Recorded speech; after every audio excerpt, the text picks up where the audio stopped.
It is time for today's tax talk. I'm your host. I'm attorney Stephen Leahy. It is Monday, September 25th, the year of our Lord, 2023. Today we have a very critical topic for entrepreneurs and business owners, all of you out there, choosing the right business structure. Trust me, this isn't a decision to take lightly. That's what's on the agenda today. Won't you join us?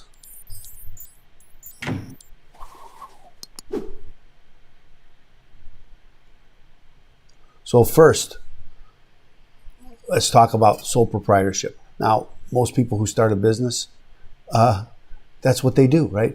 It's easy to set up. It's easy to set up because oftentimes that's what you fall into. When you start a business and you start conducting business on your own, you're a sole proprietorship, whether that's what you planned or not. But just because it's simple, don't get lulled into this complacency. When you opt for a sole proprietorship, your business and personal finances are one and the same. You know that. That means if your business runs into trouble, your personal assets are at stake, right? Everything that you've built for yourself and your family. And let's talk taxes. Every dollar you make in profit is taxed at your personal income tax rate. And you pay self-employment tax. And here's the biggest thing to me. All your business income and expenses are reported on your personal tax return. Not something that I recommend to people, generally. Okay, so think twice before you go down this route. Again, oftentimes you didn't even think that's why you're a sole proprietor. But when you stop to think, what happens? You start thinking about, everybody talks about limited liability companies or LLCs. You've heard it. Everybody says you got to be an LLC. It's a popular choice for small businesses, and for good reason.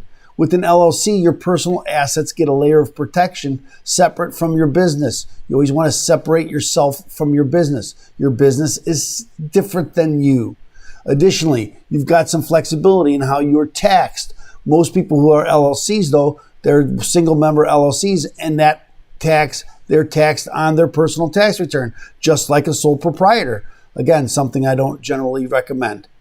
You can opt to be taxed like a corporation or a pass-through entity too, though, as an LLC. And usually that's something you want to look into, right?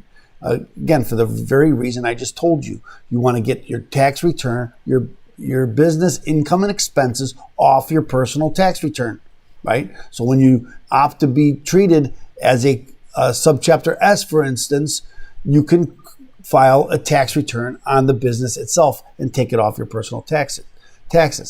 A tax return. It's flexible, but that means you've got to be extra careful. Do your homework and talk to someone about it before you start deciding that. Now, on to corporations. Specifically, we have S corporations and C corporations. Now, this is generally, this is for people who want their business to be separate themselves, right? S corps are similar to LLCs, but with a more stringent rules to follow.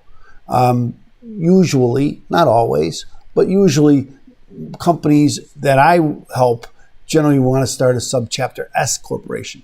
If you're already LLC, you want to elect a subchapter S designation. Not everybody. It's something you should talk to, but it's something you should be aware of. And then C corporations, right? This is the big corporations, usually are C corporations. They're unique animals. You might get a tax break with a lower corporate tax rate, right? Because corporate tax rates are generally less than personal tax rate. But watch out for the dreaded double taxation.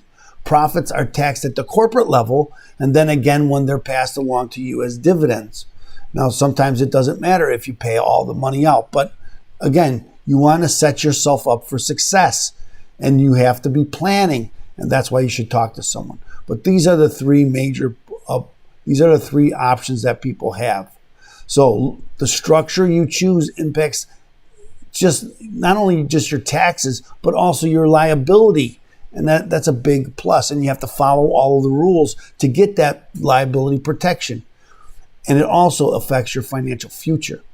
If you're not a tax expert, and you're probably not, it's crucial to consult with a trusted professional to guide you through these complexities. Talk to someone who understands them.